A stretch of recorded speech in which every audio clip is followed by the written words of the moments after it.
Türkiye penceresinden savunma sanayine bakıyoruz.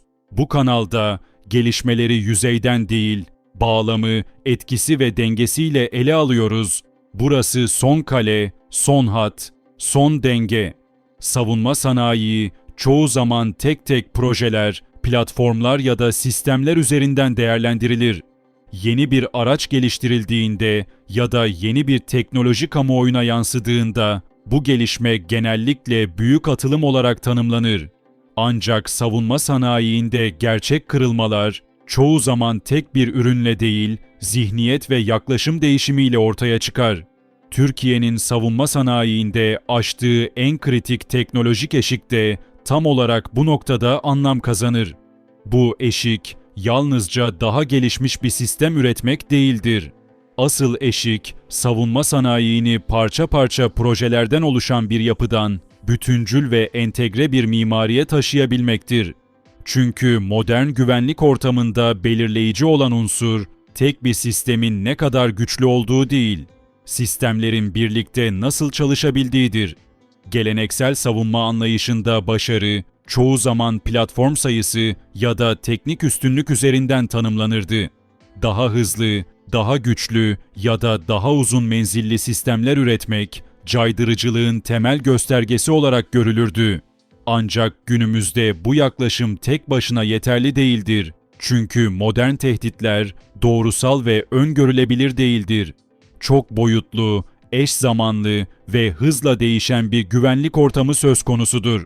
Bu noktada Türkiye savunma sanayinin karşı karşıya kaldığı temel soru şuydu: daha fazla sistem mi üretmeliyiz, yoksa ürettiğimiz sistemleri daha anlamlı bir bütün haline mi getirmeliyiz?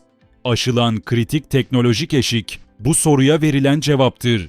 Bugün savunma sanayinde değer üreten unsur yalnızca donanım değildir.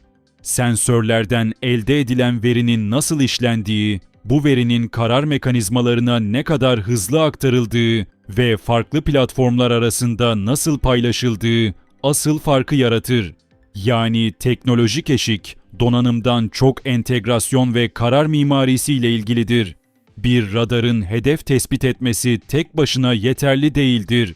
Bu bilginin başka bir sistem tarafından anında kullanılabilmesi, komuta kontrol yapısının bu veriyi doğru biçimde analiz edebilmesi ve karar sürecine dönüştürebilmesi gerekir. İşte bu zincirin tamamı çalıştığında teknolojik eşik aşılmış olur. Bu eşik aynı zamanda savunma sanayinde bakış açısının değiştiğini de gösterir. Artık soru, bu sistem ne kadar gelişmiş değil. Bu sistem yapının neresinde duruyor sorusudur.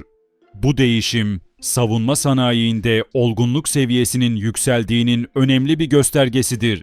Türkiye'nin savunma sanayinde geldiği noktada sistemler arası entegrasyonun giderek daha fazla ön plana çıktığı görülmektedir. Bu durum yalnızca teknik bir gelişme değildir. Aynı zamanda stratejik bir tercihtir. Çünkü entegre bir yapı karşı taraf açısından daha öngörülebilir bir tablo oluşturur. Bu öngörülebilirlik, yanlış hesaplama riskini azaltır ve krizlerin tırmanmasını engelleyici bir rol oynar. Bu bağlamda teknolojik eşik yalnızca güç artışı anlamına gelmez. Aksine denge üretme kapasitesinin artması anlamına gelir. Güç tek başına istikrar üretmez. Gücün nasıl dengelendiği ve hangi sınırlar içinde kullanıldığı savunma sanayinin gerçek etkisini belirler. Aşılan bu eşik aynı zamanda sürdürülebilirlik açısından da kritik öneme sahiptir. Tekil projeler kısa vadede etkileyici sonuçlar üretebilir. Ancak uzun vadeli caydırıcılık ve güvenlik sürdürülebilir bir mimariyle mümkündür. Eğitimli insan kaynağı, bakım onarım kabiliyeti, yazılım güncellemeleri ve kurumsal hafıza bu mimarinin ayrılmaz parçalarıdır. Türkiye savunma sanayinde artık mesele yalnızca yeni sistemler geliştirmek değil, bu sistemleri uzun vadeli bir stratejiyle yönetebilmektir. Bu yaklaşım, savunma sanayini üretim odaklı bir yapıdan sistem yönetimi odaklı bir yapıya taşır. İşte bu dönüşüm gerçek teknolojik eşiktir. Bu eşik aynı zamanda savunma sanayinin dışa dönük algısını da değiştirir. Artık savunma sanayi yalnızca ürün sergileyen bir alan değil, stratejik düşünce üreten bir yapı olarak değerlendirilir. Bu da savunma sanayinin ulusal güvenlik içindeki rolünü daha merkezi bir konuma taşır. Sonuç olarak Türkiye'nin savunma sanayiinde aştığı en kritik teknolojik eşik, tek bir platform ya da tek bir proje değildir.